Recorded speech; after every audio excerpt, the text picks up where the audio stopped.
ಕರುನಾಡಿನಲ್ಲಿ Covid ಮತ್ತು JN.1 ಆತಂಕದ ಹಿನ್ನೆಲೆಯಲ್ಲಿ ಕೇಂದ್ರದಿಂದ ರಾಜ್ಯಕ್ಕೆ ಕೋರ್ಬಿವ್ಯಾಕ್ಸ್ ಲಸಿಕೆ ಸರಬರಾಜು ಮಾಡಲಾಗ್ತಾ ಇದೆ.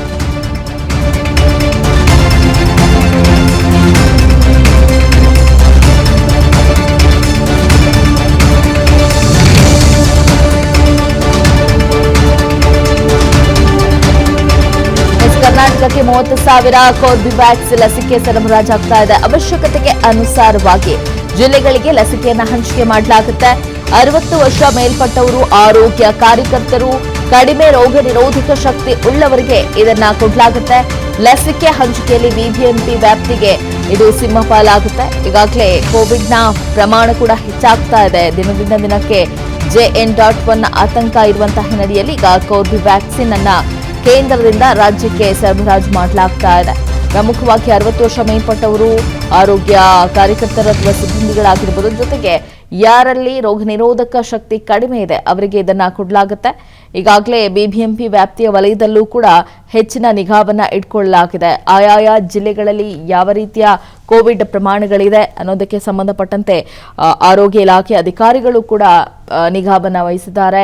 ಹೈ ಅಲರ್ಟ್ ಆಗಿದ್ದಾರೆ. ಪ್ರಮುಖವಾಗಿ ಗಡಿ ಭಾಗದಲ್ಲಿ ತಪಾಸಣೆಯನ್ನ ಮಾಡುವಂತ ಕೆಲಸವನ್ನ ಮಾಡ್ತಾ ಇದ್ದಾರೆ. 60 ವರ್ಷ ಮೇಲ್ಪಟ್ಟವರು ಕಡ್ಡಾಯವಾಗಿ ಮಾಸ್ಕ್ ಅನ್ನು ಹಾಕಬೇಕು ಅಂತ ಕೂಡ ಈಗಾಗಲೇ ಸೂಚನೆಯನ್ನ ನೀಡಲಾಗಿದೆ. ಜ್ವರ, ಶೀತ, ಕೆಮ್ಮಿನಿಂದ ಏನಾದರೂ ಬಳಲ್ತಾ ಇದ್ರೆ ಆದಷ್ಟು ಬೇಗ ನೀವು ಹಾಸ್ಪಿಟಲ್ಗೆ ಹೋಗಿ ಚಿಕಿತ್ಸೆಯನ್ನ ಪಡ್ಕೋಬೇಕು ಅಂತ ಕೂಡ ಸೂಚನೆಯನ್ನ ನೀಡಲಾಗಿದೆ. ಈಗ 30,000ದಷ್ಟು ಕೋರ್ಬಿವ್ಯಾಕ್ಸಿನ್ ಏನಿದೆ ಲಸಿಕೆ, ಅದು ರಾಜ್ಯಕ್ಕೆ ಕೇಂದ್ರದಿಂದ ಸರಬರಾಜಾಗ್ತಾ ಇದೆ.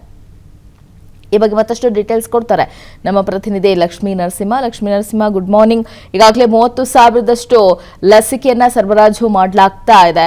ಇದಕ್ಕಿಂತ ಹೆಚ್ಚಿನ ಅವಶ್ಯಕತೆ ಇದೆಯಾ ರಾಜ್ಯದಲ್ಲಿರುವಂತಹ ಸದ್ಯದ ಕೋವಿಡ್ ಪರಿಸ್ಥಿತಿಯನ್ನ ಅನಾಲಿಸಿಸ್ ಮಾಡೋದಾದ್ರೆ?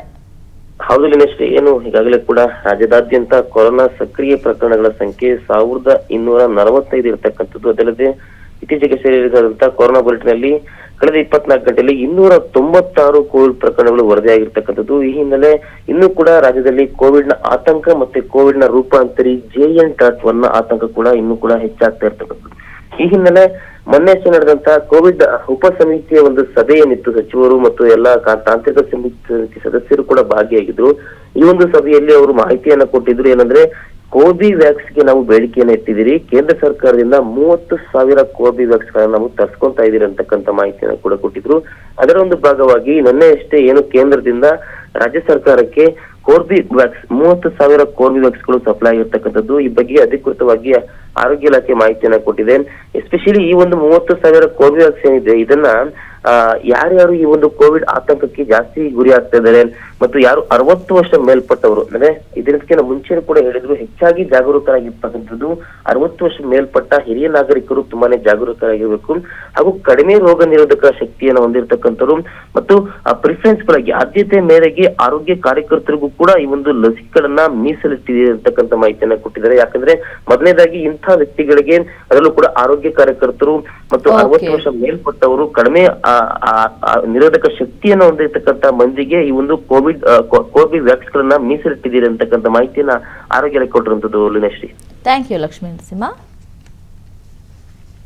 ಈಗಾಗಲೇ ಕರುನಾಡಿನಲ್ಲಿ ಕೋವಿಡ್ ಹಾಗೆ JN.1 ಆತಂಕದ ಹಿನ್ನೆಲೆಯಲ್ಲಿ ಲಸಿಕೆಯನ್ನ ಕೂಡ ಸರಬರಾಜು ಮಾಡಲಾಗ್ತಾ ಇದೆ. ಹೆಚ್ಚಿನ ನಿಗಾವನ್ನಂತೂ ಆರೋಗ್ಯ ಇಲಾಖೆ ವಹಿಸಿದೆ. ಈಗಾಗಲೇ 200ಕ್ಕಿಂತ ಹೆಚ್ಚಿನ ಪ್ರಕರಣಗಳು ರಾಜ್ಯದಲ್ಲಿ ದಾಖಲಾಗಿರುವುದರಿಂದ ಮತ್ತಷ್ಟು ಆರೋಗ್ಯ ಇಲಾಖೆ ಅಲರ್ಟ್ ಆಗಿದೆ. ಅನುಕ್ಷಣದ ಸುದ್ದಿಗಳಿಗಾಗಿ ವಿಸ್ತಾರ ನ್ಯೂಸ್ ಯೂಟ್ಯೂಬ್ ಚಾನೆಲ್ ಸಬ್ಸ್ಕ್ರೈಬ್ ಮಾಡಿ.